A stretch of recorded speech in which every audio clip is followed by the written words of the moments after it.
Hey, what's going on, guys? And welcome to another episode of Tales from the Stash. For you guys who watch this, you know what I do. But for you new guys who stumble across my channel by accident, basically I take a unbuilt model kit that I have on the shelf here, known as the Stash, and I'll give you a brief history. I'll talk about the kit itself, give you a little bit of history on model kit form, and then go from there. Anyway, so this is what I got today. This is AFV Club's 1/35th scale M60A3. This thing's really cool. I want to get my hands on one of these for a long time, especially the A3 version. So the M60 series, the actual battle tank, was used by the U.S. Army as well as many other countries around the world. It's seen some combat. It's seen combat in Israel with Israeli Defense Force during the Yom Kippur War, as well as the war in Lebanon, also known as Operation Peace for Galilee. It's seen combat with the Iranian Army during the Iran-Iraq War, and last but not least with the United States Marine Corps during Operation Desert Storm. Now, the tank itself is actually an upgunned and improved version of the M48, which was actually an improved version of the M47, the M46, and so on. Now, the M60, even though it's really not part of the Patton family, so to speak, it's considered part of it because it looks similar to the M48. Now, the M60 is different from the M48 due to different engine, a bigger gun, as well as the turret. Now, the original M60s were given the M48 style turret, which was kind of like a turtle shell. So, starting with the A1, they gave more the angular design turret for better ballistic protection, as you can see here on the box art, as well as, and it was also given other improvements over the course of its career. Like, it was given different style loading air filters. It was also given a passive night sight. It was given certain improved equipment, smoke grenades, and up until the last version was the M60A3, which was given a thermal sleeve on the barrel, and it was given a new new thermal imaging sight for firing, as well as crosswind sensor and different style road wheels. The A3 has seen service with many countries, including the United States and Israel. Now, as for in combat, it's actually proved its worth with Israel during the 1973 Yom Kippur War, as well as during 1982 for Operation Peace for Galilee. And, of course, I mentioned Desert Storm, which was the Marines. And it actually did pretty good in combat. Despite having a higher profile, it was an older design, and it wasn't the Clobham armor like you would see on an Abrams or on the British Challenger. But it still held its own very well. And it also, throughout its service life, it was upgraded, as I said before. But it was also given a add-on reactive armor, which basically was reactive blocks or tiles packed with explosives to defeat different kind of rounds, high explosive anti-tank, like the RPG-7 or used by other tanks. Israel started this up during the Peace for Galilee, and it proved that armor worked pretty good. So the Army tested their own version, but they never used it. It was actually used by the U.S. Marines during Desert Storm. And as I said before, despite its age, despite the smaller gun, it held its own very well up against the Iraqi forces. Marines only lost maybe one tank during the whole conflict, so it gives you an idea of how good of a tank it was. So, as for the kit itself, we're going to move on to the kit series. As far as I can remember, only 3 model kit manufacturers put out the M60. It was always the M60A1 or the A3. I'm not going to talk about the entire series, and I may talk about it as it goes on if I get any more model kits of it, but we'll focus on the A3. Only 2 companies came out with the M60A3 kit in 1/35th scale that I know of. You had Tamiya, which took their old M60A1 kit, retooled it with a new turret, well, some new parts specific for the A3. Otherwise, everything else remained the same. It's a nice kit, but it's getting long in the tooth. It's not that well detailed at all. I mean, they do make an aftermarket detail set for it if you really want to make it a good contest winner. And SE also made an M60A3 in 1/35th scale, which the M60 series from SE was considered probably the best out of the bunch at the time because it was intended to be a static display, not a motorized kit. Which is kind of weird because SE was well known for being hit or miss with a lot of their kits. Although their armor kits not half bad. Not the best, but they're not half bad. And of course, you got Academy, which put out an M60A1 kit. Unfortunately, you can't build it as an A3 because it doesn't have the parts. But if you pilfer the parts from the Tamiya kit, since it's actually a copy of the Tamiya kit, but it's an improved copy. You know, the detail's better, and there's a few more parts here and there, considering. Otherwise, those were the only ones really around. I mean, there were knockoff kits that were copies of the Tamiya and the Academy, but we really don't count those. Those were the only ones really around, and like I said, Tamiya made an MCCA3. Essie did. However, Essie's molds got passed around. AMT Ertl had them for a little while. Tallery finally got a hold of the molds, but they never put out an MC60A3. However, it was boxed. The A3 version was boxed under Revell Germany, and it only did a limited run, so to speak. I only picked it up once. I could never find it since. It was just like, all right, we'll do this batch. That's the end of it.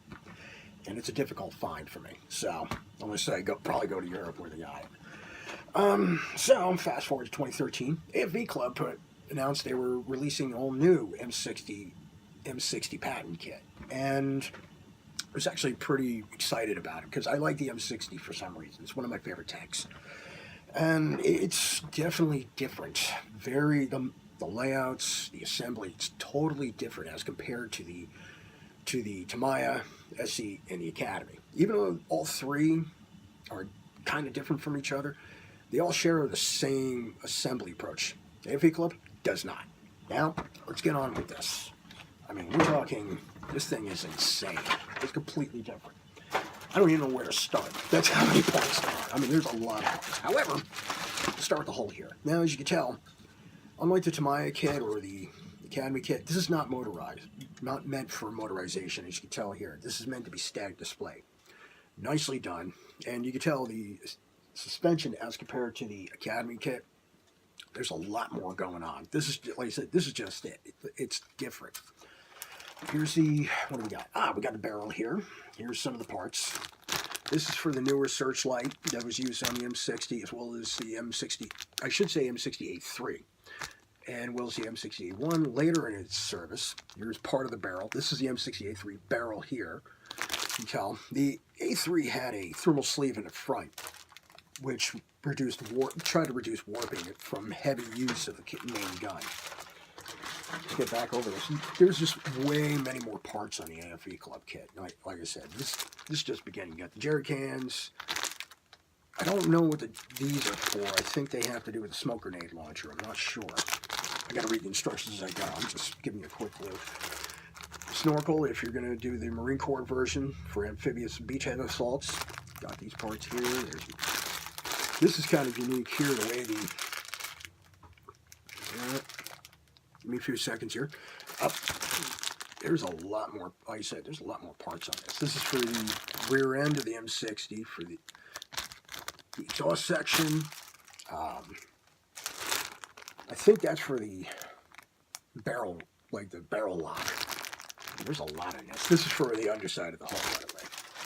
And it's unique the way the upper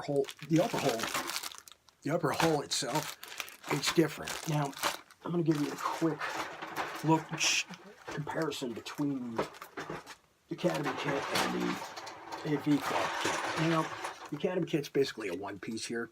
As you can tell, this is by the way, this is our Academy's reserve. Don't mind that, that's just the gas furnace next to me. It makes a lot of noise. So I do apologize profusely. This is where I work, by the way, kids. See how long I keep blasting for. Come on.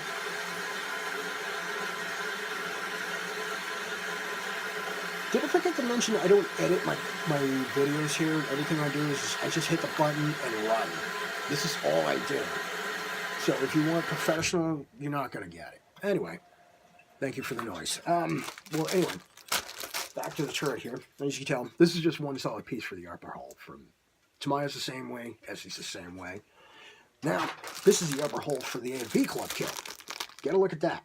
This is part side pontoons, of course, air filters, storage bins.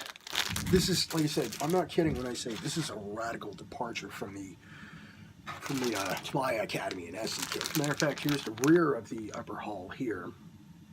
Let's see. Of course, this is for the air filters. Here's the older style searchlight. If you want to build an early M60A1, here's the vents for the diesel engine compartment.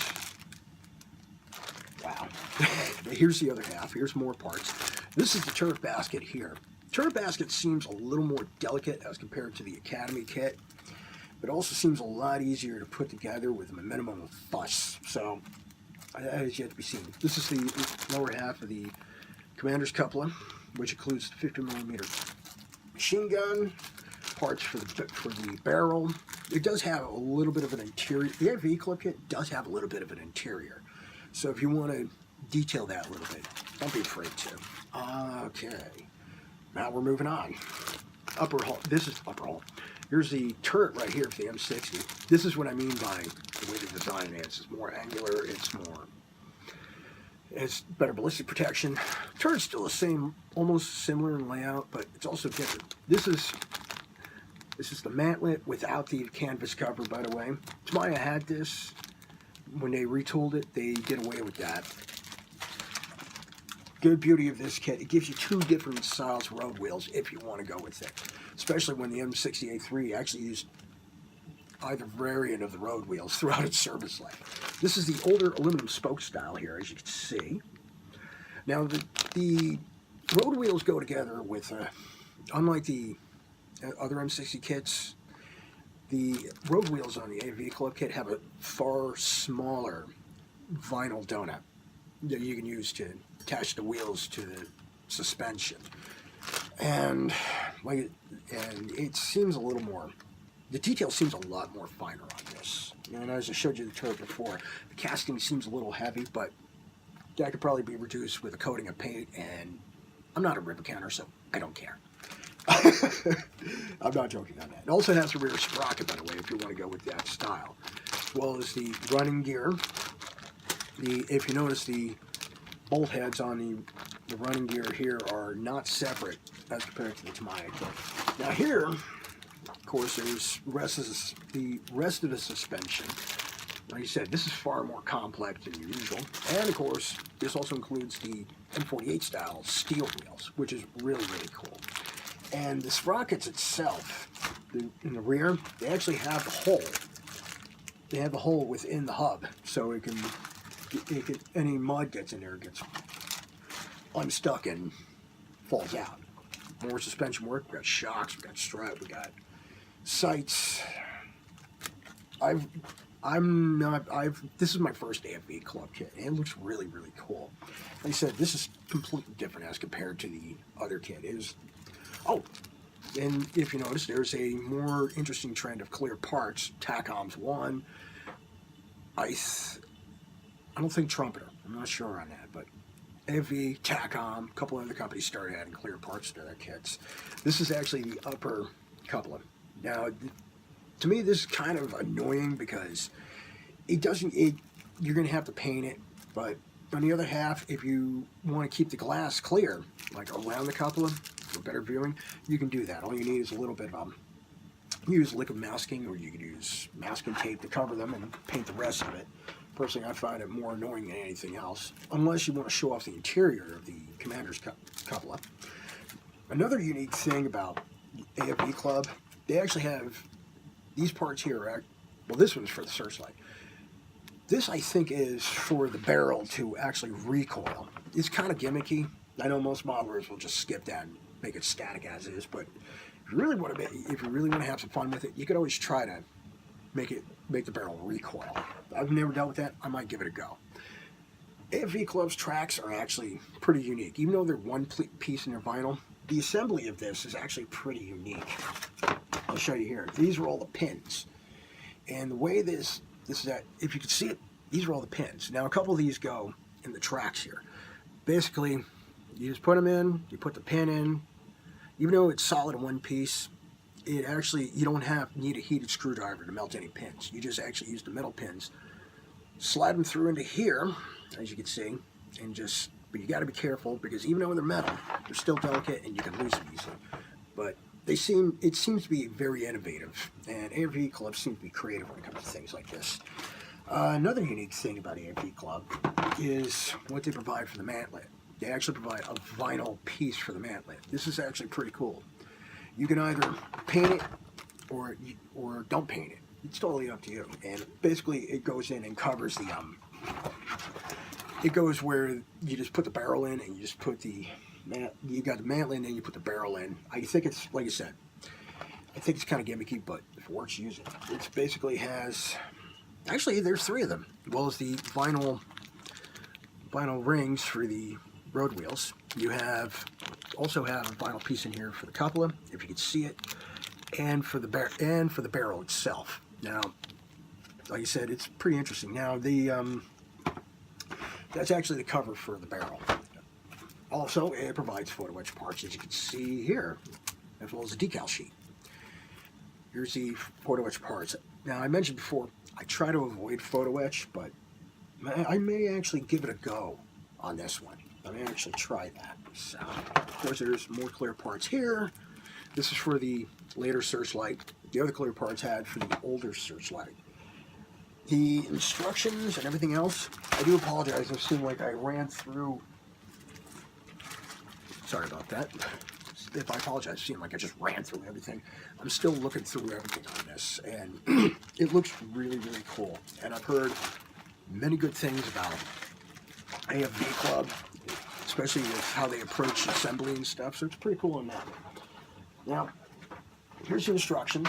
This is the instructions right here from AFV Club. They're very well printed. They're very well precise. It actually gives you a brief history. Gives you actually a nice paint reference chart. You can always go with the generic colors here, as you can see. They also provide the federal standard, which is actually pretty cool. And even better is they also provide what paints you should use, like GSI Krios, used to be known as Golden Sangyo. You have Humbrol, of course, Revell, Germany, and Life Color. I use 2 out of the 4, so since I work with acrylics.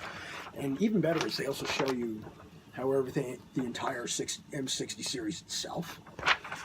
I have a feeling they're going to be releasing more versions of the M60 in the future. They already released an A1, an A2, and an A3. I heard they released an Israeli M60.